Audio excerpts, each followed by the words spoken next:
Moral learners پیش کرتے ہیں دا مربی سیریز۔ اس ہفتے ملاقات کیجیے مفتی احمد افنان سے، ڈائریکٹر کلیت الشریعہ جامعۃ الرشید، ایسوسیٹ مفتی دارالافتاء جامعۃ الرشید۔ جی کیا کہہ رہا لائٹ نہیں نہیں پیڑ آ رہا ہے، میں اس کو سیدھا کیسے کروں؟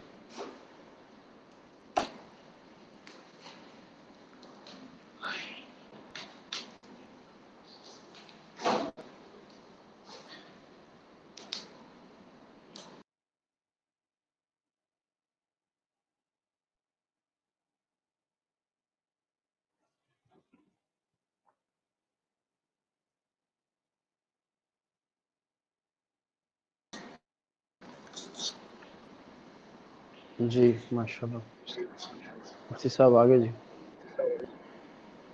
صحیح آ رہا ہے؟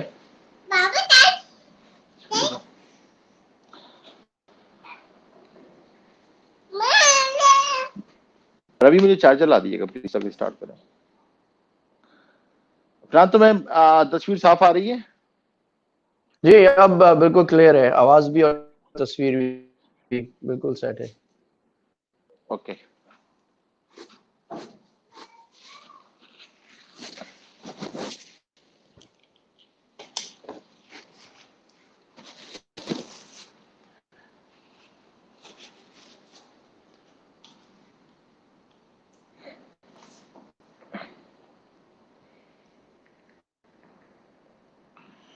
میں عابد کو بتا دوں کہ میں اس نمبر پہ ہوں۔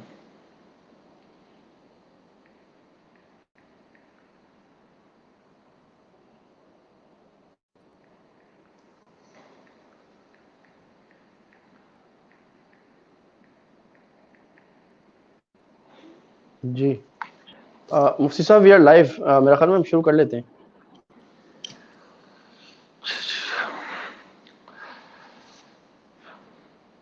بسم اللہ الرحمن الرحیم۔ السلام علیکم ورحمۃ اللہ وبرکاتہ۔ الحمد للہ رب العالمین والعاقبۃ للمتقین والصلاۃ والسلام علی رسولہ محمد وآلہ وصحبہ اجمعین۔ نحمده ونستعینه ونستغفره ونؤمن به ونتوکل علیہ ونعوذ باللہ من شرور انفسنا ومن سیئات اعمالنا، من یهده اللہ فلا مضل له ومن یضلله فلا هادی له، ونشهد ان لا الہ الا اللہ وحدہ لا شریک له، ونشهد ان سیدنا مولانا محمدا عبدہ ورسولہ، اما بعد۔ تمام ناظرین اور سامعین کو السلام علیکم ورحمۃ اللہ وبرکاتہ۔ ہماری مورل لرنرز کی مربی کی سیریز میں الحمدللہ یہ ہمارا چوتھا پروگرام ہونے جا رہا ہے، اور الحمدللہ اس پروگرام میں آج بھی ہم نے ایک ایسی ہی مہمان کو دعوت دی ہے جنہوں نے ماشاءاللہ مختلف علوم کی لائن میں نہ صرف یہ کہ مختلف کامیابی حاصل کی، بلکہ اس کے ساتھ ساتھ نئی جہاد بھی متعارف کرائیں جو مشعل راہ بن گئیں باقی مدارس کے لیے بھی اور باقی جگہوں کے لیے بھی۔ اور میرا کہنے کا مقصد یہ ہے کہ آج جن صاحب کو ہم نے دعوت دی ہے وہ ہیں مفتی افنان صاحب، اور مفتی افنان صاحب ماشاءاللہ جامعۃ الرشید کے فارغ التحصیل ہیں، وہاں سے انہوں نے تخصص کیا، پھر اس کے ساتھ ساتھ ماشاءاللہ LLB کیا، اور آج جو ہے وہ کلیت الشریعہ جو ایک خاص شعبہ ہے، اور آج ہم خاص طور پہ ان سے معلوم کریں گے کہ یہ شعبہ کیا شعبہ ہے، اور اس سے پہلے تو مدارس میں یہ شعبہ نہیں ہوتا تھا، کیوں اس کی ضرورت پیش آئی، یہاں سے نکلنے والے طلباء کی کیا صفات ہوتی ہیں، آپ کیا دیکھنا چاہتے ہیں، وہ آج کی شعبہ زندگی کے اندر کہاں کہاں ہیں، تو ہم انشاءاللہ اس کے بارے میں بھی گفتگو کریں گے۔ پھر ہم مفتی افنان صاحب سے ان کے بارے میں بھی گفتگو کریں گے۔ مفتی افنان صاحب کی ماشاءاللہ کئی صفات ہیں، اور ان میں سے ایک سب سے بڑی صفت جو ہے وہ ان کی سیاحت ہے ماشاءاللہ، اور پوری دنیا میں مختلف ملکوں میں گھومے، اور الحمدللہ علم حاصل کرنے کے اعتبار سے بھی انہوں نے شام کے اساتذہ سے بھی علم حاصل کیا ہے، اور مختلف اساتذہ اکرام سے علوم کو حاصل کیا، اور یورپ کا بھی سفر کیا، اور اسی طریقے سے جو ہے وہ وسط ایشیا کا بھی سفر ہوا، عرب ممالک کا بھی سفر کیا. تو ہم ان سے انشاءاللہ وہاں کے اساتذہ کے حوالے سے بھی پوچھیں گے، اور وہاں پہ جو ان کی دریافت تھی خاص طور پہ مسلمانوں کے اعتبار سے، جب یہ وہاں کے مسلمانوں سے انہوں نے ملاقاتیں کی تو انہوں نے کیا دیکھا. تو سب سے پہلے میں اپنی گفتگو کا آغاز کروں گا. مورل لرنرز کا ہمارا ایک بنیادی سوال ہوتا ہے، کیونکہ ہمیں آپ کو بہت اور مربی کے بلایا ہے، بطور مینٹور کے بلایا ہے. تو آپ کی پرسنل لائف سے ہم اسٹارٹ کریں گے کہ مفتی عفنان صاحب، آپ کو ماشاءاللہ عالم مفتی بننے کا خیال کیسے آیا؟ پش تھا، بائی چوائس تھا، یا بائی چانس تھا؟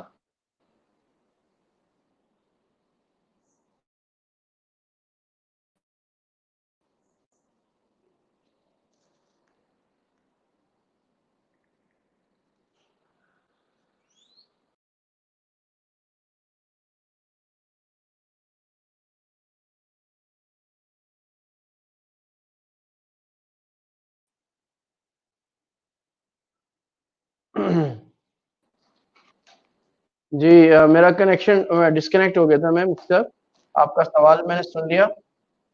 میں ڈسکنیکٹ ہو گیا تھا، شاید نیٹ ورک ایشو تھا. میں کلیئر نہ ہوں؟ جی میری آواز واضح ہے؟ جی عفنان صاحب. مفتی صاحب آپ کی آواز ڈسٹارٹ ہو رہی ہے، کٹ کٹ کے آ رہی ہے. اس طرح مجھے آ رہی ہے یا یہ ایڈمن دیکھ لیں عابد بھائی. ہو سکتا ہے آج ہمارے یہاں بارش کی وجہ سے کافی ساری چیزیں جو جی جی میرا بھی نیٹ ورک متاثر ہوا ہے بارش سے.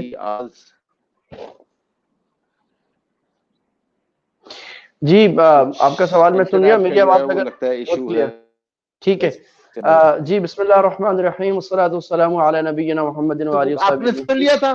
آپ نے سوال سن لیا تھا؟ جی میں سوال سن لیا، میں عرض کرتا ہوں. جی اما بعد، سب سے پہلے تو آپ کا شکریہ، اور آپ ہمارے سینئرز میں سے ہیں اور آپ میرا انٹرویو لے رہے ہیں، تو یہ میرے لیے ایک امتحان بھی ہے. اللہ مجھے صحیح بات کرنے کی توفیق عطا فرمائے.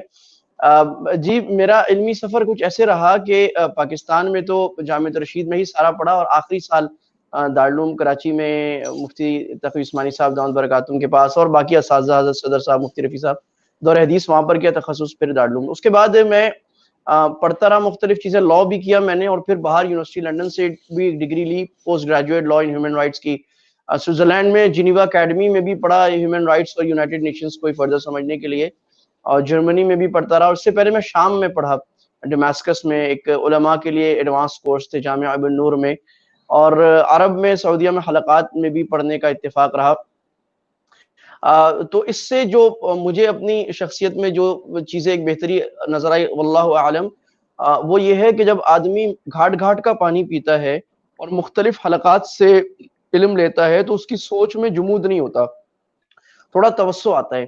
اور اگر آدمی ایک ہی جگہ سے پڑھتا رہے تو سوچ میں تھوڑی سی یعنی آپ یہ کہہ دیجئے کہ نیرو ہو جاتی ہے. تو پاکستان میں مختلف ماحول دیکھے، پنجاب میں پڑھا، سرحد کے بالکل پہاڑی کے علاقوں میں بھی پڑھنے کا اتفاق ہوا، پنجاب کی بھی ایسے ہی، اور پھر عربوں کے ہاں، اور پھر غیر مسلموں سے بھی تھوڑا کچھ پڑھنے کا، جو اکیڈمیا ہے یورپ میں، اسلامک اکیڈمیا، ان سے بھی تعارف رہا. تو اس سے ایک فائدہ تو یہ ہو گیا کہ تھوڑا سا ایک جو گریٹر ویو، گلوبل ویو ہوتا ہے اسلام کا، وہ آ گیا. نمبر دو، جو گلوبل پرابلمز ہیں ان کی طرف نظر زیادہ گئی.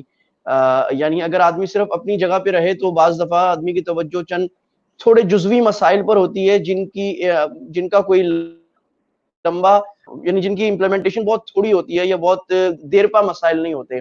جب آدمی ذرا دیکھ لیتا ہے تو اس کا فائدہ یہ ہوتا ہے کہ گلوبل ایشوز پہ نظر جاتی ہے. اور آدمی جو ہمارے اکابر سے بھی ہم دیکھتے رہے ہیں کہ امت کے اوپر کام کرنا، کہ امت کو کیا مسائل ہیں، یورپ میں امت کو کیا مسائل ہیں، عربوں میں امت کو کیا مسائل ہیں، غرب میں کیا مسائل ہیں، اور ان کے حل امت میں مختلف لوگ کس طرح پیش کر رہے ہیں.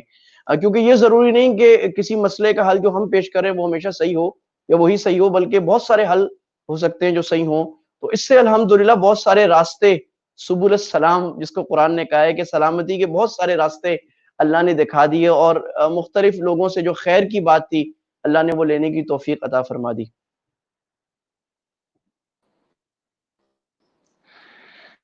الحمدللہ، ماشاءاللہ زبردست. اچھا، اب آپ مجھے تھوڑا سا خاص طور پہ ہمارے ساتھی یہ چاہیں گے کہ ہم آپ سے کلیت الشریعہ کے بارے میں کچھ معلوم کرنا چاہیں کہ کلیت الشریعہ کے حوالے سے کچھ گفتگو چاہیں گے کہ یہ ایک ایسا شعبہ ہے جو جامعۃ الرشید نے ماشاءاللہ اس کا آغاز کیا اور طلباء کو ایک خاص اس شعبے متعارف کرایا اور پھر اس کے اندر خاص نصاب کا بھی تعین کیا.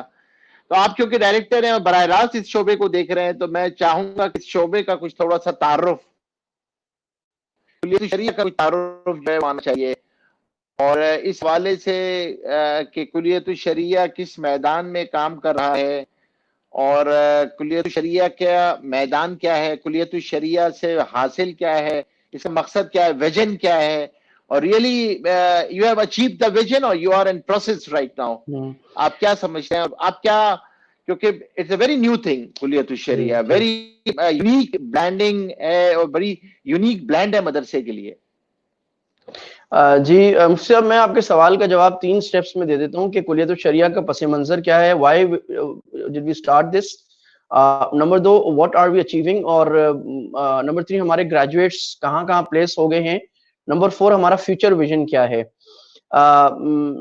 پہلی بات تو پس منظر کے لیے ہمیں ذرا پیچھے جانا پڑے گا. مسلمانوں کی جو گولڈن ایجز تھیں، آپ کہہ سکتے ہیں starting from the 8th century till around 14th century، یہ 600 سال بنتے ہیں. اگر آپ اس میں لے لیں تو یہ تقریباً بنتا ہے ہمارا 2ری 3ری صدی ہجری سے جا کر 900 صدی ہجری تک، یہ 600 سال یہ مسلمانوں کی گولڈن ایج کہلاتی ہے، جہاں مسلمانوں کے جو علوم تھے وہ سب سے زیادہ دنیا میں جنہوں نے اپنا نام پیدا کیا اور ایک غلبہ اور سکہ بٹھایا مغرب اور مشرق پر. اور مغرب بھی جو ہے آج جن علوم کو لے کے چل رہا ہے وہ اسلام کا ہی خوشہ چین ہے. ان کے جو انصاف پسند اسکالرز ہیں وہ اس کا اقرار بھی کرتے ہیں اپنی کتابوں میں برملا. اس زمانے میں ہم نے یہ دیکھنا چاہیے کہ جب مسلمانوں کا دور عروج تھا، اندلس میں، بغداد میں، مصر میں، حجاز میں، ایون اور مراکش اور ان علاقوں میں مسلمانوں کا تعلیمی نظام کیا تھا، تو ہمیں نظر آتا ہے کہ ایک تو سنگولر نظام تعلیم تھا، ایک نمبر 2 اس میں دین اور دنیا کی تفریق نہیں تھی کہ یہ مولوی بن رہا ہے، یہ مسٹر بن رہا ہے، یہ فزکس پڑھنے والا بچہ، اسکول پڑھنے والا بچہ، یہ مدرسے پڑھنے، ایسی بالکل کوئی تفریق نہیں تھی. جامعہ قرطبہ مجھے خود دیکھنے کا اتفاق ہوا، جامعہ غرناطہ میں خود دیکھنے گیا، اس کی ہسٹری پڑھی، اس پر لکھا، تو وہاں ہمیں پتہ لگتا ہے کہ ایک ہی چھت تھی اور اس چھت کے نیچے ایک ہی بیسک سبجیکٹس ایک ہی پڑھائے جاتے تھے. استاد بھی پگڑی والے، طلبہ بھی پگڑی داڑھی والے، نمازوں والے. ایک حد کے بعد جا کے اسپیشلائزیشن ہو جاتی تھی، یعنی بیسک علوم دنیا کے اور دین کے سب نے پڑھنے ہیں، میتھ سب نے پڑھنی ہے، لینگویجز سب نے پڑھنی ہے، ایسٹرونومی سب نے پڑھنی ہے، بیسک ہیئت فزکس وغیرہ، بیسک طب سب نے پڑھنی ہے، اور قرآن حدیث فقہ سب نے پڑھنا ہے. اس کے بعد کوئی فقیہ بن رہا ہے، کوئی مفسر بن رہا ہے، کوئی محدث بن رہا ہے، کوئی نحوی بن رہا ہے، کوئی سائنٹسٹ بن رہا ہے، کوئی فزسٹ بن رہا ہے، کوئی کیمسٹ بن رہا ہے، کوئی ایسٹرونومی کے نئے کانسیپٹ نکال رہا ہے، کوئی جابر بن حیان بن جاتا ہے، کوئی کندی بن جاتا ہے، کوئی شاعر بن جاتا ہے، کوئی الگوریتھمز ایجاد کر رہا ہے بیٹھ کے، کوئی ابن ہیثم بن رہا ہے. ایک تو اس قسم کا تھا. اور اسی میں ہمیں ایسے لوگ بھی بہت نظر آئے جو دونوں سٹریمز میں کمال کے لوگ تھے. بہت ساری مثالیں، ابو بکر رازی فزسٹ بھی تھے، مفسر بھی تھے. ایک مثال قرافی کی ملتی ہے، امام قرافی 8ویں صدی ہجری کے مالکی فقیہ تھے، جو مالکی فقہ میں ایسے مائناز آدمی تھے کہ اب تک جو انہوں نے کتاب لکھی اس کی مثال کوئی پیش نہیں کر سکا 600 سال گزرنے کے باوجود. اور انہوں نے آئی سرجری کے 50 مسائل بھی نکالے. تو یہ سمجھ میں آئی کہ ہمارا دور عروج اس تعلیمی نظام کی وجہ سے تھا. دوسری طرف آپ دیکھیے کہ ویسٹ نے جو ترقی کی ہے وہ اپنے تعلیمی نظام کے بل بوتے پر کی ہے. آج اگر امریکہ ہے تو سطحی نظر میں نظر آتا ہے کہ ان کی فائر پاور زیادہ ہے، آرمی زیادہ ہے، وغیرہ وغیرہ، انڈسٹری زیادہ ہے. لیکن جو بھی چیز زیادہ ہے اس کے پیچھے ان کا ایجوکیشنل سسٹم ہے. American educational university system is for much better than the European system. یہ وجہ ہے کہ امریکہ آگے ہے، اس کی ہر چیز کے پیچھے ان کی مرہون منت ان کی تعلیم ہے. تو ایک تو ہمارے ملک میں جو دور زوال کے بعد مسئلہ شروع ہوا کہ مسٹر الگ ملا الگ، اور یہ انگریز نے ڈویژن ڈالی اور ہم نے قبول کر لی، سادگی اپنوں کی دیکھ یاری اوروں کی بھی دیکھ، اور یہ خلیج بڑھتی چلی جا رہی ہے۔ مسٹر جو ہے وہ ملا کو دقیانوس سمجھتا ہے، ملت کو ترقی سے روکنے والا سمجھتا ہے، عورتوں کی ترقی میں حائل سمجھتا ہے، مسجد کا باسی سمجھتا ہے، اور دوسری طرف بعض دینی طبقات کا رویہ وہ لبرلز کے خلاف ایک جنگ چھیڑنے کا ہوتا ہے۔ حالانکہ یہ دونوں اسٹریٹجیز ہمیں ڈیوائیڈ کر رہی ہیں، ہمیں کہیں نہیں لے جا رہی ہیں، ایز اے قوم مسلمان تو سب ہیں۔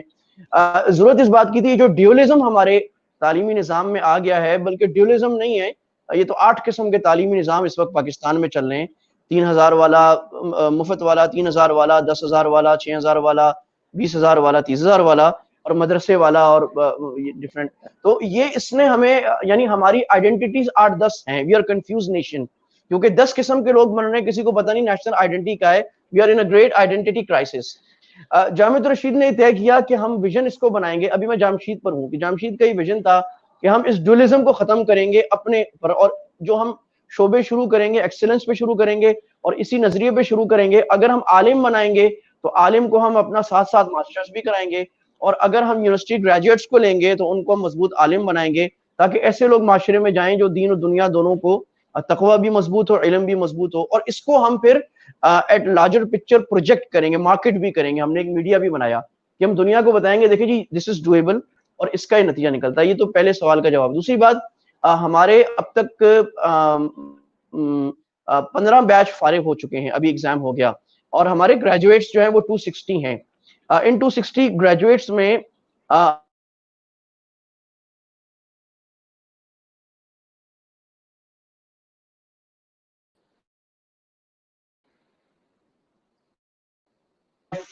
بی ایس سی بی ٹیک یہ ہیں، اور الحمدللہ ہر سال جو ہمارا انٹیک ہے وہ مزید پروفیشنل ہوتا جا رہا ہے۔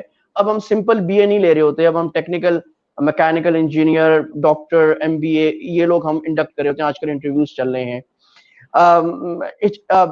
نظام تعلیم کیا ہے؟ یہ جو درس نظامی 8 سال کا عالم کورس ہے، اس کو کمپریس کر کے ہم لے آئے 4 سال میں۔ آپ سوال کریں گے، بعض جو علماء ہیں ان کی طرف سے سوال ہوتا ہے کہ جناب یہ تو آپ دیسی مرغی کے بجائے فارمی مرغی بنا رہے ہیں، کہ جناب یہ کیسے ہو سکتا ہے کہ 8 سال کا علم آپ 4 سال میں پڑھا دیں؟ اس کی 2 وجہیں۔ پہلی وجہ یہ ہے کہ میں نے درس نظامی اردو میں بھی پڑھایا ہے، عربی میں بھی پڑھایا ہے۔ اب عربی والے جو ہیں ان کی ریٹینشن اردو والے سے بہت زیادہ ہوتی ہے، یعنی ہمارے یہاں وہ درس نظامی بھی ہے جس میں لینگویج موڈ آف بکس تو انگلش میں عربی میں ہوتی ہیں، لیکن موڈ آف کمیونیکیشن عربی ہوتا ہے۔ تو عربی جو اسٹوڈنٹس ہیں ان کی ریٹینشن بہت ہائی اور اسٹرانگ ہوتی ہے اردو والوں سے۔ جب ہم نے کلیت الشریعہ کو پڑھایا تو کہ یہ لوگ ایکسپوز لوگ تھے، اپنی فیلڈز میں یونیورسٹی پڑھ کر آ چکے تھے، ایکسپوز ہو چکے تھے، اپنی سائنسز ایک حد تک پڑھ چکے تھے۔ یہ اس طرح کے بچے نہیں تھے جو مدرسوں میں عام آتے ہیں 5-6 جماعتیں پڑھ کے، 8 جماعتیں پڑھ کے۔ تو ہمیں نظر آیا کہ ان کا 2nd گریڈ کا بچہ وہ سوال کرتا ہے جو ہمارا ہدایہ والا سوال کرتا ہے، بلکہ ہدایہ والا بھی وہ سوال نہیں کرتا۔ یعنی درس نظامی میں 6 سال کا جو بچہ سوال کرتا ہے وہ پہلے 2 سال میں کرے ہوتے ہیں۔ اس لیے کہ جب ہم ان کو بولتے ہیں کہ جناب پوسیشن کے بغیر یو کی ناٹ سیل سم تھنگ، تو جو عام بچہ مدرسے والا ہوتا ہے وہ سمجھتا نہیں ہے کہ پوسیشن کیا ہوتی ہے فزیکلی، وہ اس کو پکچرائز نہیں کر سکتا، السٹریٹ نہیں کر سکتا۔ لیکن جو یہ لوگ تھے یہ کہتے ہیں نہیں استاد جی تو آن لائن بزنس میں ایسے ہوتا ہے، ڈراپ شپنگ ایسی ہوتی ہے، اس کے بارے میں کیا خیال ہے؟ Because they are study. تو یہ بہت جلدی معاشرے سے فقہ کو، ہماری پرانی فقہ کو، ہمارے پرانے علوم کو، قرآن و حدیث کو کنیکٹ کر لیتے ہیں، اور بہت جلدی سوال کر لیتے ہیں، اور سوال ایسا کرتے ہیں کہ اگر استاد نے تیاری نہیں کی تو اس کے دانت تلے پسینہ آتا ہے۔ ایک بات تو یہ ہے کہ ان کی ریٹینشن بہت اسٹرانگ ہے۔ ہاں حافظہ ویسا نہیں ہوتا رٹافیکیشن، لیکن ان کی انڈرسٹینڈنگ بہت زیادہ اسٹرانگ ہوتی ہے، اس لیے 4 سال میں کر لیتے ہیں۔ دوسری بات یہ ہے کہ ہمارا مقصد، یہ بڑی واضح بات ہے کہ دیکھیں آج کل یہ کوئی طے نہیں کرتا کہ آپ کا جو آپ پروڈکٹ تیار کریں اس کا مقصد کیا ہے۔ کسی عام یونیورسٹی گریڈ سے پوچھیں، وہ آپ کو 6 چیزیں بتا دے گا، میں یہ بھی بن سکتا ہوں، یہ بھی بن سکتا ہوں۔ ایک ایوریج عالم سے پوچھیں بچے سے، بیٹا آپ کیا بنو گے؟ وہ کہہ رہے ہیں میں محدث بھی بنوں گا، فقیہ بھی بنوں گا، مفسر بھی بنوں گا، خطیب بھی بنوں گا، سب کچھ بنوں گا۔ ہم نے یہ طے کیا ہم یہ نہیں کریں گے، ہمیں کلیت الشریعہ سے مفتی نہیں نکالنے۔ نکل جاتے ہیں 5% ایسے ہوتے ہیں ایکسیپشن جو بہت اسٹرانگ بن جاتے ہیں۔ ہمیں مدرسے میں پڑھانے والے طلبہ نہیں نکالنے، کیونکہ مدرسے میں پڑھانے کے لیے ان سے زیادہ مضبوط علماء بہت ہیں پہلے ہمارے پاس۔ ہم نے وہ لوگ نکالنے جن کو ہم مارکیٹ میں پھینکیں۔ جو ڈاکٹر ہے وہ اپنے ہاسپٹل میں جا کے کام کرے، کلینک کھولے۔ انجینئر ہے وہ کسی انجینئرنگ فرم میں جائے یا کھولے جا کے۔ یا میجورٹی لوگوں کا ہم نے یہ ہدف طے کیا کہ they should go in the universities. اب یونیورسٹیز میں یا تو وہ اسلامک اسٹڈیز پڑھائیں یا اپنی فیلڈ پڑھائیں, کچھ تو مارکیٹ میں جائیں, فیلڈ میں جائیں, چلتی پھرتی دنیا میں جائیں اور وہاں دین کے خود بھی آئیڈیل بنے, نمونے بنے, لوگوں کو بھی پڑھائیں, یا ابراڈ اسٹڈیز کے لیے جائیں. اس وقت ہمارے کلیت الشریعہ کے تقریباً 15 سے 15 تقریباً ساتھی باہر پڑھ رہے ہیں یا پڑھ چکے ہیں. ایک میں 2 مثالیں دیتا ہوں. ہمارے عبد المنان ہیں کہ وہ پی ایچ ڈی کر چکے ہیں کیمیکل انجینئرنگ میں, ملیشیا سے کر رہے ہیں. ہمارے ایک پاس آؤٹ ہیں جنہوں نے ویانا میں ابھی نینو ٹیکنالوجی میں ایک پی ایچ ڈی جیتا ہے, ایک پی ایچ ڈی میں ایک ایوارڈ جیتا ہے. اسی طرح 4 لوگ کوریا میں پی ایچ ڈی کر رہے ہیں. ایک شبیر صاحب ہے جو انسیف ملیشیا میں پی ایچ ڈی کر رہے ہیں. تو یہ دس از واٹ وی وانٹ. اچھا, میجورٹی جو لوگ ہیں اس میں 60% وہ یونیورسٹیز یا کالجز یا سکولز میں پڑھا رہے ہیں, بعضوں نے اپنے سکول بنائے, بعض اونچی پوزیشنز میں ہیں. اور اس کے الحمدللہ 16 لوگ ہمارے نیوی میں جا چکے ہیں.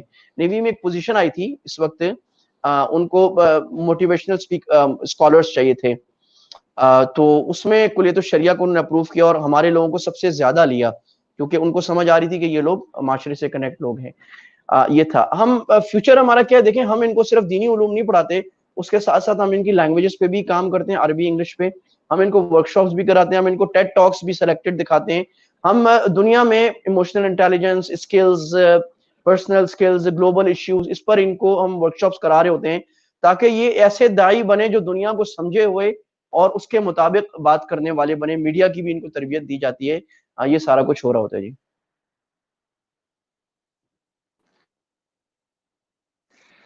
جزاک اللہ عفنان, بہت خوشی ہوئی ماشاءاللہ. میں ایک اور میرا سوال یہ تھا کہ کیا آپ حضرات کے اپنا کور پرپسز کے اندر جو کلیت الشریعہ کے طلباء ہیں ان کو سی ایس ایس میں بھیجنا ہے, how many tried for C S S, because ہماری سی ایس ایس میں ایسے نوجوانوں کا جانا جن کی فہم, جن کا دینی فہم جو ہے وہ ماشاءاللہ مضبوط ہو اور وہ اس کا نفاذ کر سکیں اپنے شعبوں کے اندر جا کے, کیونکہ ہمارے ہاں بنیادی طور پہ تنفیذ کا کام بیوروکریٹس کر رہے ہوتے ہیں, پولیٹیشینز نہیں کرتے. تو اس شعبے میں بہت ضرورت ہے ایسے علماء کی. تو آپ کے یہاں سے بھی کوئی کلیت سے بھی آپ لوگوں نے اس پہ بھی کوئی اسپیسیفک, جیسے آپ سب کر رہے ہوتے ہیں, مائی ریکویسٹ ول بی کہ آپ فوکس کریں کہ سی ایس ایس کی تیاری کرائیں ان طلباء کو. یہاں میں 2 باتیں کروں گا مفتی صاحب. ایک بات تو جو ریالٹی, اور ایک بات بڑی درد مندی والی ہے. جو اصل بات ہے, ہم نے سجیسٹ کیا ہے بہت سارے اسٹوڈنٹس کو, اور بہت سارے ابھی پرسیو کر رہے ہیں الحمدللہ, لیکن ابھی تک کوالیفائی کوئی نہیں ہوا, کیونکہ you know the ratio is very, مطلب very, the competition very strict. 2% کتنے ہوتے ہیں, کوشش کر رہے ہیں کچھ لوگ. ایک دوسری بات یہ ہے کہ ہم جب انٹیک لیتے ہیں نا, ابھی ہم بیٹھے ہیں, ہم 250-200 انٹرویو کرتے ہیں, 150, اور یہ ہر سال 2-3 سال سے. ہم یہ دیکھ رہے ہیں کہ ہمارے پاس جو بچے آتے ہیں وہ مین اسٹریم یونیورسٹیز کے ہوتے ہیں, government universities, Karachi university, Punjab university, Peshawar university, Malakand university, Farid Shah university, what ever. ہمارے پاس ظاہر ہے آئی بی اے کا بچہ نہیں آ رہا, بہت کم, کوئی 1%, لمس کے نہیں آ رہے, یا ایسے کالجز کے نہیں آ رہے ہمارے پاس. یہ جو گورنمنٹ کالجز اور یونیورسٹیز ہیں, میں کیا عرض کروں, چونکہ یہ ایک تربیت کا سیشن ہے, ہمیں اپنا اصلاح کرنی چاہیے نظام تعلیم پہ. تو میں بتا رہا ہوں کہ ان یونیورسٹیز کے پڑھے ہوئے بچوں کی ذہنی سطح اتنی کم ہوتی ہے کہ ہم جتنے انٹرویو پینل میں لوگ ہوتے ہیں, ہم بس دل میں روتے رہتے ہیں, اور کیا کریں ہم. نہ انہوں نے کتابوں کا پتہ ہوتا ہے, نہ اپنی سائنسز میں بہت اسٹرانگ ہوتے ہیں, نہ ان کے اندر سپارکس ہوتے ہیں, بہت تھوڑے سے نکلتے ہیں یقیناً. لیکن ایک جو میجورٹی کی میں بات کر رہا ہوں, جو سلیکشن ہوتی ہے, اس سے یہ اندازہ ہو رہا ہے, میں انٹرویو لے رہا ہوں گزشتہ 4 سال سے, کہ ہمارا جو تعلیمی نظام جو مین اسٹریم ہے, you leave the elite education, I am not talking about that 10-15%, 10-20%, the mainstream education جو ایک عام پاکستانی بچہ پڑھتا ہے, اس کا اسٹینڈرڈ اتنا نیچے جا رہا ہے کہ اب ظاہر ہے سی ایس ایس میں جانے والے جو ہیں وہ ان ایلیٹ یونیورسٹی سے زیادہ نکل رہے ہیں. تو یعنی اس میں وہ بیسک ایلیجیبلٹی جو انگلش کی یا سائنسز کی یا اپریہنشن اس کی اتنی ویک ہوتی ہے کہ سی ایس ایس کی تیاری تو کرائی جا سکتی ہے, لیکن اس پر بہت جان مارنے کی ضرورت ہے. ہمارا ارادہ ہے کہ ہم اپنا ایک انسٹیٹیوشن کھولیں, امت رشید کے فیوچر پروجیکٹس میں ہے, کہ جس میں سی ایس ایس کی تیاری خاص بچوں کو اسکالرشپ پہ کرائی جائے. ہاں, لیکن مفتی عفنان صاحب آپ کی گفتگو کے اندر کلامی اور اگر میں معذرت کے ساتھ عرض کروں، جب آپ یہ کہہ رہے ہیں کہ اپنے ان کی اپریسیشن اتنی اچھی نہیں ہوتی، they are not so good, تو how come we are giving them the 4 years education and we are assuming that they will be like full fledged عالم، کہ اتنا اچھا نہیں ہے اور مٹیریل تو اتنا اچھا نہیں ہے، بٹ وی آر ایکسپیکٹنگ وہ اچھا کریں گے.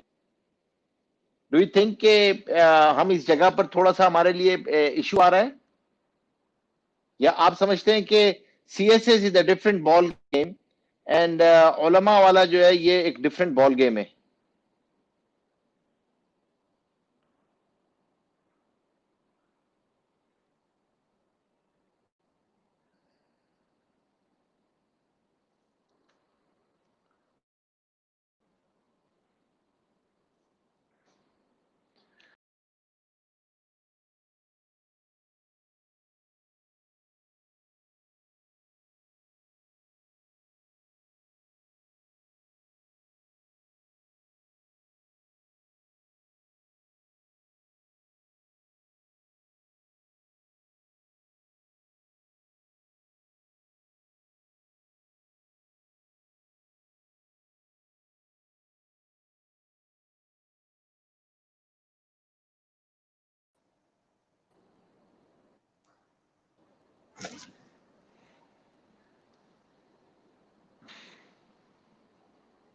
جی میرا خیال میں ڈسکنیکٹ ہو گیا تھا.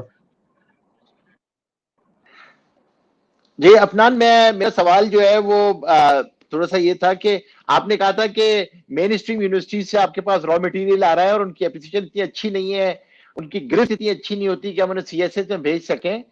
تو میرا سوال یہ تھا کہ پھر ہم ان کو 4 سال کا کورس کیسے کرا دیتے ہیں؟ ابھی تو ہم نے یہ سوچا تھا، یا آپ یہ سمجھتے ہیں کہ عالم کورس کرایا جا سکتا ہے but C S S is a different ball game?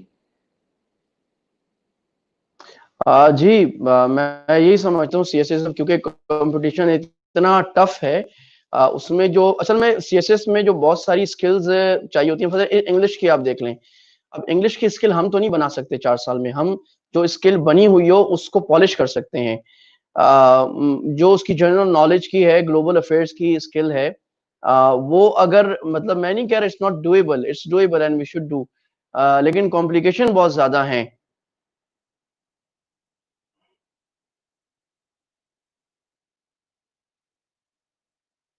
scholars who are like you or they want to be like you. آپ کا تعلق ایک بزنس فیملی سے ہے اور تجارت آپ لوگوں کے آبا کا پیشہ ہے، آپ کے ننیال کا بھی، ددیال کا بھی، اور ماشاءاللہ آپ خود براہ راست تجارت میں بھی ہیں. آپ ان کو مینج کیسے کرتے ہیں؟ آپ پڑھاتے بھی ہیں، آپ تجارت بھی کرتے ہیں، آپ اسفار بھی کرتے ہیں، اور اسی طریقے سے جو ہے وہ ہمہ وقت جو ہے وہ آپ ڈائریکٹر بھی ہیں اس کے، اور کلیت الشریعہ کو بھی دیکھ رہے ہوتے ہیں. تو کوئی ٹپس دیجئے، کوئی اندر کے راز جس سے ساری چیزیں ہم مینج کر لیتے ہیں اتنے بڑے پورٹ فولیو کو. جہاں تک بزنس کی بات ہے مجھ سے، اب تو میں بزنس کو ٹائم کم دیتا ہوں، اور یہ ایسے ہوا کہ جب میں مولوی بننے لگا تو اس کے بعد میری ساری توجہات اس طرف چلی گئی. یعنی میرا اپنا رجحان تھا مولوی بننا. ہماری پوری براڈر فیملی میں، چنیوٹ فیملی میں، میری جو فیملی ہے اس میں دور دور تک عالم نہیں تھے. بعد میں بننے شروع ہوئے دور کی برادری میں، لیکن ہماری قریب کی برادری میں کوئی نہیں تھا. تو مجھے فیملی نے سپورٹ کیا. جب میں بن گیا تو ان کو پھر نظر آیا کہ میں آفس آتا تو ہوں لیکن میری ساری توجہ اس طرف ہوتی ہے، کتابیں پڑھنا، بیان میں یا علمی کاموں میں لگنا. تو فیملی نے میرے ساتھ کانٹیکٹ کر لیا، ٹھیک ہے آپ بزنس کو کم ٹائم دیں اور آپ جو ہے زیادہ ٹائم دین میں دیں، ہم آپ کو جامع رشید اور باقی دینی کاموں کے لیے وقف کرتے ہیں، اور آپ کا شیئر بھی کمپنی میں ہوگا، بس آپ اس کام کو پر اخلاص سے کریں اور آپ کمپنی کا کام سمجھ کے کریں. ایک حدیث مجھے یاد آ رہی ہے کہ دنیا والآخرت ضرتان، پتہ نہیں اس کی امپلیمنٹیشن کتنی ہوگی کہ دنیا آخرت 2 سوکنے ہیں، ایک کو راضی کرو گے دوسری ناراض ہو جائے گا. میں یہ سمجھتا ہوں کہ دونوں فیلڈز میں ایکسیلنس تو نہیں ہو سکتا، یہ بہت مشکل ہے. بہت خاص لوگ ہو سکتے ہیں تھوڑے جو کر لیں کہ وہ دنیا میں بھی ایکسیلنٹ بزنس کر رہے ہوں اور دین میں بھی کر رہے ہوں. یا یہ ہے کہ ایک الگ بات ہے کہ کسی کو دین میں ایسی اپرچونٹی مل جائے کہ وہ دین میں کوئی ایسی کنسلٹنسی کر رہا ہے جس سے اس کا دین کی صلاحیت بھی پالش ہو رہی ہے، اس کی انکم بھی ہو رہی ہے. لیکن دنیا اور بزنس 2 الگ الگ اس میں دونوں میں ایکسلنس مشکل ہے، ایک کو صحیح کر کے دوسرے کو. تو میں نے یہ طے کیا الحمدللہ، اور میری فیملی نے سپورٹ کی کہ دین میں ایکسلنس کی جائے گی. میرے جو سفر ہو رہے ہیں وہ شروع میں بزنس کی وجہ سے ہوئے، لیکن میں نے اس میں دین کے کام نکال لیے. اور مثلا ہمارا پہلا جو یورپ کا سفر ہوا تھا 2010 میں، بزنس ٹریول تھا، تو ہم نے والد صاحب سے اجازت لے لیجیے ہم اسپین بھی جائیں گے، حالانکہ اسپین میں بزنس نہیں تھا ہمارا. تو وہ کتابیں پڑھ کے، ہسٹری پڑھ کے اسپین کو دیکھنا اور وہ تھا. اس کے بعد جو سفر ہوتے ہیں وہ بزنس کے بھی ہوتے ہیں تھوڑے بہت، کبھی بھائی کے ساتھ، والد صاحب کے ساتھ، اور پھر دین کے لیے بھی ہو جاتے ہیں. وہاں پر کچھ ایسے بیان یا کچھ ورکشاپس میں شرکت وغیرہ، یہ چیز بھی ہو جاتی ہے. تو یہ تو میری ناقص کمزوری کی وہ تھی کہ ایکسلنس میں سمجھتا ہوں دونوں فیلڈوں میں بہت مشکل ہے، چند خاص لوگ کر سکتے ہیں. چلیے ماشاء اللہ. لیکن ایک بات تو بتائیے کہ آج کل ہمیں جو چیلنجز آ رہے ہوتے ہیں، بزنس فیملی کو بھی آ رہے ہوتے ہیں، وہ چیلنجز ہوتے ہیں کہ how can manage all this social media things, Facebook, WhatsApps, Twitter اور internet and online and all these things. اور اس کے ساتھ ساتھ جو ہے وہ اپنی پرسنل ایکسلنس کو بھی مینج کرتے رہے، پرسنل ڈیولپمنٹ کو بھی مینج کرتے رہے، وقت بھی ضائع نہ ہو. تو ہاؤ از اٹ پاسبل؟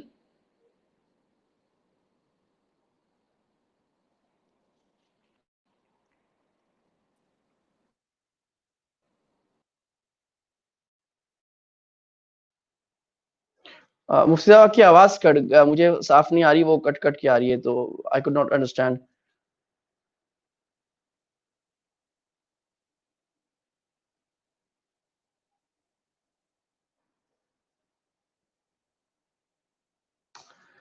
یا الہی انا للہ و انا الیہ راجعون.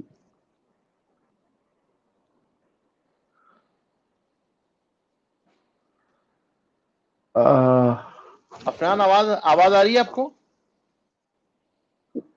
مجھے آپ کی آواز آ رہی ہے، آپ کو میری آواز آ رہی ہے؟ جی اب صحیح ہو گئی. اب فرمایا، آپ کو سوال ذرا دوبارہ ریپیٹ کرنے کی زحمت کرنی پڑے گی. میں سوال بس آپ سے یہ کر رہا ہوں کہ پرسنل ڈیولپمنٹ اور پرسنل ایکسیلنس میں آپ سوشل میڈیا کو کیسے بیلنس کرتے ہیں؟ Twitter, Facebook, WhatsApp, internet, online, گھر میں اور اپنی اچھا. ذات میں آپ نے کوئی ایسے مہینے مقرر کیے جس میں واٹس ایپ سے طلاق لے لیتے ہیں آپ، واٹس ایپ کو ڈیورس دے دیتے ہیں؟ یقیناً طلاق رجعی ہوتی ہوگی جس میں رجوع ہو جاتا ہوگا، یقیناً میں نہیں کہہ رہا کہ آپ کوئی مغالطہ دیں گے، لیکن کوئی ہمارے ناظرین کو، کیونکہ مجھے پتہ ہے آپ کے کچھ ایام جس میں آپ طلاق دیتے ہیں، اور تو بتائیے سب کے لیے ذرا فائدہ ہوگا سب کو. اچھا، کچھ ایسے راز میری جس سے پردہ اٹھائے تو جی، کچھ پتہ چلے. زندگی کے آدمی کے بہت فیزز گزرتے ہیں نا، انسان ہمیشہ سیکھتا رہتا ہے، ہم ابھی بھی سیکھ رہے ہیں. شروع میں جب نیا نیا واٹس ایپ آیا، فیس بک آیا، تو مجھے بھی اپنے ہم اثر علماء کی طرح کا بہت شاید زیادہ ہی شوق تھا کہ ہر چیز کا جواب لکھو، ہر بحث میں پڑ جاؤ، ہر بات میں جواب پہ جواب، جواب کا جواب، جواب کا جواب، اور اس کا بعد اس سوال کا جواب آپ کتابوں سے ڈھونڈ کر جواب دیں، ہر ایک کا سوال کا جواب دیں. پھر ہمارے شیخ مفتی تقی اسماعیل صاحب نے ایک دفعہ تو مجھے سمجھایا، بھائی تم اس کے مکلف نہیں ہو، سب کے جواب دو. جو لوگ سوال تم سے کرتے ہیں تم ان کو بولو دارفتہ سے پوچھیں. یہ بات تو ختم ہو گئی. اچھا، دوسرا یہ جو بحث بازی والی بات تھی خواہ یہ بھی سمجھ میں آ گیا کہ ہمارے اکابر نے اس کو بڑا ناپسند کیا ہے، اور اس سے خواہ وقت ضائع ہوتا ہے، حاصل کچھ نہیں ہوتا. تو میں نے فیس بک کو تو تقریباً چھوڑ دیا ہے. پچھلے رمضان میں چھوڑ دیتا تھا، لیکن اس رمضان جو میں نے چھوڑا تو چھوڑ ہی دیا. اب یہ معاملہ ہے کہ صرف براؤزر سے کوئی ضروری لنک آئے وہ میں دیکھ لیتا ہوں، ورنہ میں نے ایپ نہیں انسٹال کی ہوئی، میں نہیں دیکھتا. واٹس ایپ کو بہت مینیمائز کر دیا. میں اب کسی بحث میں ڈسکشن میں نہیں پڑتا. جو ہمارا ایڈمن کے گروپ ہیں یا ہمارے کام کے گروپ ہیں ان کو تو زیادہ دیکھتا ہوں. باقی جو جنرل انفارمیشن کے وہ بھی اچھے کوالٹی کے گروپ ہیں ان کو تھورولی نہیں دیکھتا. دیکھ لیا. میرے واٹس ایپ کے اوپر ہمیشہ 10,000 4,000 5,000 میسج کھڑے ہوئے ہوتے ہیں. تو بعض لوگ پورا نپٹاتے ہیں، میں کہتا ہوں جی میں نہیں نپٹاتا پورا. تو میں یہ سمجھاؤں کہ اس کو اگر آپ مینیج نہیں کرتے، یہ ایسا خطرناک سانپ ہے، یہ آپ کو بری طرح ڈسے گا، اور اس سے دین بھی برباد ہوتا ہے، وقت بھی برباد ہوتا ہے. جہاں تک سوشل میڈیا ہے میرا، تو اس کے لیے میں نے ڈیلیگیشن کر دی تھی. یعنی کچھ بلکہ خود اللہ نے پیدا کر دیے. میں جب بیان کرتا تھا تو ریکارڈنگ بھی کچھ ہونے شروع کی، اور پھر مجھے ٹائم نہیں دینا پڑا، وہ خود سنبھال لیتے تھے. تو میں نے کہا بھی فیس بک کو تم سنبھالا کرو، ٹویٹر میں زیادہ کرتا نہیں. کبھی شوق ہو گیا، مہینے بعد 10 دن بعد کوئی اچھی بات ڈال دی، ورنہ کوئی خاص اس پہ اب اتنی توجہ میں نہیں دے رہا. کیونکہ میں یہ سمجھ رہا ہوں، اور میرے شیخ نے بھی توجہ دلائی ہے کہ پہلے اپنی اصلاح صحیح کر لو، اس کے بعد دنیا کے پیچھے اتنا زیادہ پڑھنا. تو یہ اس وقت تو میرا کمزور کا تو یہ معاملہ ہے. اچھا اب آپ نے لکڑی اڑیسنا چھوڑ دی ہے تو آپ بڑی تو اڑیستے نہیں تو انشاءاللہ بچتے ہوئے نکل جاتے ہوں گے. ہم سب کے لیے بھی یہی مشعل راہ ہے اور یہی سبق ہے جو آپ کو آپ کے شیخ نے دیا ہے. ایک اور سوال یہ کروں گا کہ آپ کو اپنے طلباء کو پڑھاتے ہوئے خاص طور پہ خاص قسم کے بالغ طلباء کو پڑھا رہے ہوتے ہیں اور وہ بڑی اسپیسیفک قسم کے طلباء ہیں, ان طلباء کو پڑھاتے ہوئے آج آپ چیلنجز کیا فیس کر رہے ہیں؟ ہمارے اندر وہ کیا چیلنجز ہیں, کنیکٹیوٹی کے چیلنجز, کہ ہم ان بچوں کے ساتھ کنیکٹ ہو جائیں اور ان کو صحیح پیس پہنچا سکیں. تو what challenges really you face or you feel؟ دیکھیں چیلنجز یہ ہے, میں ابھی سوات میں تھا پچھلے دنوں, تو وہاں ایک بچہ بڑی اونچی فیملی کا, میں جہاں ٹھہرا ہوا تھا, تو انہوں نے بتایا کہ جی عالم بن رہا تھا. اب میں آیا تو انہوں نے کہا جی عالم بننا چھوڑ دیا ہے. میں نے کیوں؟ کہہ رہے ہیں جس مدرسے میں داخل ہوئے تھے, یہ ان کے والد لائر تھے بہت بڑے, تو یہ پڑھنے کے لیے داخل ہوئے تھے, تو یہ سوال بہت کرتے تھے, تو ان کو مدرسے نے فارغ کیا اور یہ لکھ کر دیا کہ یہ سوال بہت زیادہ فضول کے کرتا ہے, اس لیے ہم نے اس کو مدرسے سے باہر نکال دیا. یہ چیلنج ہے کہ اگر آپ یعنی جو نئی نسل ہے وہ تو سوال کرے گی, اور کنفیوژنز بھی زیادہ ہیں, اس کا دماغ بھی کھلا ہوا ہے, گوگل مفتی بھی ہے ہزاروں, تو وہ تو سوال کرے گا. اگر آپ اس کے سوالات کو ہینڈل نہیں کر سکتے اور اس کے سوال پہ غصہ ہو جاتے ہیں, باہر نکال دیتے ہیں, تو یہ چیلنج ہے. تو ہم نے یہ کوشش کی کہ اس چیلنج کو پورا کریں کہ ان کی سوچ کے مطابق چلیں, کیونکہ وہ تو اساتذہ بھی ایسے طے ہوں, ہم لوگ بھی, اور ہر استاد کو ہم نے منع کر دیا کہ جناب آپ ہمارے لوگ ڈیل کر لیں گے. اور نمبر 2, ترغیب سے بہت چلانا.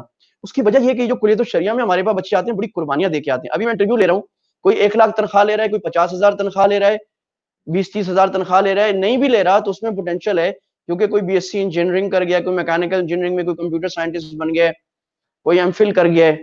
اب وہ بیچارہ لاکھ روپے کما سکتا ہے, 50,000 ہمارے پاس آئے گا, ہم زیادہ سے زیادہ اس کو اسکالرشپ 5,000 کی دیتے ہیں.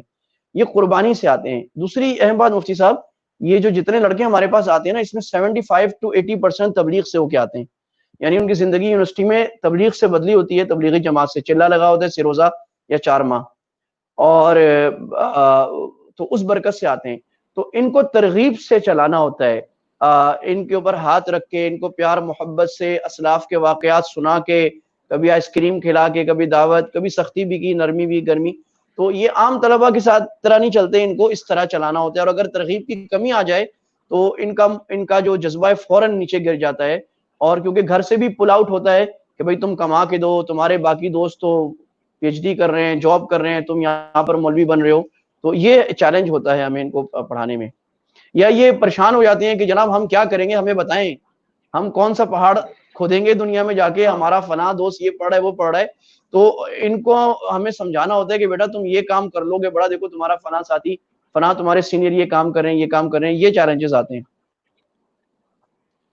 اچھا عدنان, یہ بتائیے کہ آپ لوگوں کا کوئی ارادہ ہے, بیکاز میرے پاس بہت سارے سوالات آ رہے ہیں, ماشاءاللہ آپ نے جس طرح تعارف کرایا ہے, کہ کوئی شروع کریں یا پارشلی, یا آپ شہر میں کہیں پر ایسا شروع کریں ایوننگ کورس اس قسم کا, کہ جس میں آدمی کام کرتے ہوئے, جاب کرتے ہوئے, آن جاب اس کو پڑھ سکے, اس کورس کو کر سکے. Do you have any plan to do all these courses partially یا on؟ دیکھیں مفتی صاحب, پہلے تو ہم پرپس کو دیکھ لینا. ایک ہوتا ہے دین کی بنیادی معلومات حاصل کرنا, قرآن کا ترجمہ پڑھ لینا, حدیث, وہ اچھی بات ہے. ہم تو یار مکمل عالم بنا رہے ہیں نا. یعنی ہمارے پاس بعض لڑکے آتے ہیں اور وہ کہتے ہیں جی ہم نے تبلیغ میں وقت لگا لیا, اب ہم عالم بننا. ہم ان سے سوال کرتے ہیں, ہم کہتے ہیں کیوں آپ پڑھنا چاہتے ہیں, کہتے ہیں دین کا کام کریں گے. تو ہم نے کہا دین کا کام تو آپ تبلیغ میں لگ کر بھی کر سکتے ہیں. لوگوں نے, ہزاروں لوگوں کی زندگیاں تبلیغ میں لگنے والوں نے جو عالم نہیں تھے تبدیل کیے, تو آپ عالم کیوں بننا چاہ رہے ہیں؟ اگر اس سوال کا جواب وہ صحیح دیتا ہے, ہم اس کو ایڈمٹ کرتے ہیں. بات یہ ہے کہ ہم ایسے آدمی جو تھورو عالم بنے, عربک گرامر پڑھ کر, جو اوریجنل سورسز ہیں دین کی, قرآن, حدیث, فقہ, صحابہ کے اقوال, وہاں تک خود پڑھ کر, اور جو لوگ گمراہیاں پیدا کر رہے ہیں, اسلام میں غلط فہمیاں پیدا کر رہے ہیں, یا جو نوجوانوں کے اعتراضات جواب ہے, اس کا سوال کا جواب دے سکیں. ہم وہ لوگ پیدا کریں. اس کے لیے 4 سال فل ٹائم چاہیے, اور یہ منیمم ہے. اس میں بھی بڑی جان لگ جاتی ہے 4 سال میں, جب دور حدیث ان کو دیکھیں، یہ 3 سال ہمارے ساتھ پڑھتے ہیں، درس نظامی والے 7 سال پڑھتے ہیں، آخر میں یہ چوتھے سال میں وہ 8ویں سال میں اکٹھا دور حدیث کرتے ہیں. بخاری صحیح ستہ کی کتابیں، بخاری، ترمذی، مسلم، ابن ماجہ، نسائی اور تحاوی ساری پڑھتے ہیں. وہ اعلیٰ علوم، تو ان کو اس قابل ہمیں 3 سال میں بنانا ہوتا ہے، مکمل عالم دین کی حیثیت سے، جو خطیب ہو جائے، مفسر ہو جائے، محدث ہو جائے اور جا کر پڑھا بھی سکے، اور پڑھاتے بھی ہیں ماشاءاللہ. دوسرا تو اچھا، ایک سوال سعد یاسین بھائی کا آیا تھا کہ کیا پارٹ ٹائم، کراچی والوں کو ہم پارٹ ٹائم ریلیف دیتے ہیں کنڈیشنل. اگر ہم دیکھیں اس کا آئی کیو اچھا ہے، وہ ریٹین کر لے گا، تو ہم کہتے ہیں جناب آپ صبح 7:30 بجے سے 1 بجے تک کا ٹائم ہمیں دے دیں، کلاسز لے لیں، اور اس کے بعد یہ انشور کر لیں کہ آپ گھر میں 1-2 گھنٹے دیں گے اور کل کا سبق آپ سنا دیں گے، تو ہم ان کو ریلیف دے دیتے ہیں. اگر کوئی یہ ٹائم بھی نہیں دے سکتا تو ہم نے ایک اور کورس ابھی بنایا ہے، الاحسان کورس. یہ سیٹرڈے سنڈے کا کورس ہے. اس میں مکمل عالم نہیں بنتے، لیکن اچھے داعی، قرآن کا ترجمہ گرامر کے ساتھ سمجھنے والے، حدیث اور فقہ بیسک سمجھنے والے بن جاتے ہیں. تو یہ 4 آورز سیٹرڈے اور 4 آورز سنڈے کو ہے. تو الاحسان کورسز کے نام سے اس کی ویب سائٹ بھی الاحسان.com کے نام سے، ایسے ساتھی اس میں انرول ہو سکتے ہیں. اور بھی ہمارے بہت سارے بزرگ اکابر انسٹیٹیوٹ کورسز. افنان، کیونکہ ہم ختم ہو رہے ہیں، آپ کیا سمجھتے ہیں کہ یہ جو ورچوئل نالج ہے اور آن لائن ایجوکیشن ہے جو اس وقت ہم جس سے گزر رہے ہیں، کیا مدرسے میں آن لائن ایجوکیشن جو ہے وہ ایک اچھا آلٹرنیٹ ہے؟ مدرسے کی تعلیم آن لائن دی جا سکتی ہے بغیر فزیکل صحبت کے؟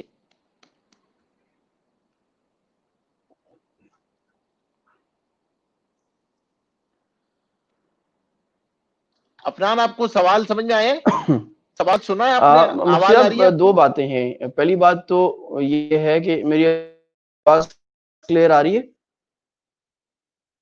جی سوال میں آپ کا جی سوال سنیے تھے. جی اب آ رہی ہے؟ جی میری آواز آ رہی ہے؟ جی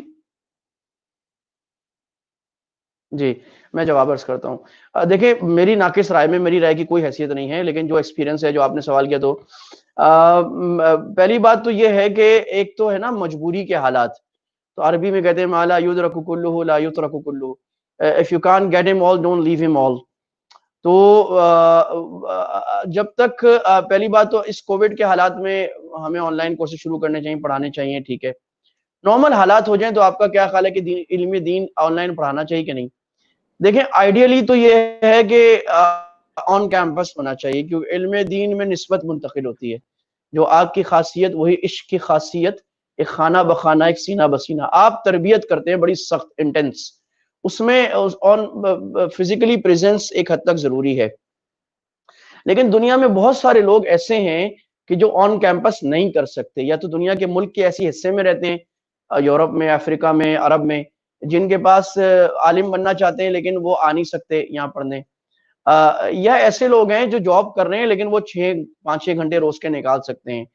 تو ان کے لیے ہمیں ایک ایسا پروگرام ضرور رکھنا چاہیے، یونیورسل عالم دین پروگرام یا کلیت الشریعہ، اور ہم اس کو سٹرکچر کر بھی رہے ہیں ابھی، ایک یونیورسل کلیت الشریعہ. لیکن اس میں بھی میں یہ سمجھتا ہوں کہ کلک اینڈ بریک ماڈل پہ جانا چاہیے، یعنی بالکل ڈسکنیکٹڈ نہ ہو. اس کو ہم باؤنڈ کریں گے سال میں یا چند سال میں، کچھ یا کورس کے کچھ وقت میں وہ ہمارے پاس آئے، اساتذہ کے پاس حاضری دے اور اصل ماحول دیکھے. تو یہ ہو سکتا ہے، اگرچہ اس کا وہ ایفیکٹ نہیں ہوگا، لیکن ان لوگوں کے لیے ضروری ہے، اور جو ایک بہت بڑی تعداد دنیا میں اس وقت ہے جو کیمپس میں آ کے نہیں پڑھ سکتے. علم دین ان سے رکنا نہیں چاہیے جیسے علم دنیا ان سے نہیں رک رہا. پھر ٹیکنالوجی اتنی زیادہ آ گئی ہے کہ بہت ساری چیزیں آپ کور کر سکتے ہیں، حل نکل سکتا ہے بہت ساری چیزوں کا، تو اس کو علماء کو ایکسپلور کرنا چاہیے، اس کو استعمال کرنا چاہیے. جزاک اللہ افنان، بہت بہت شکریہ.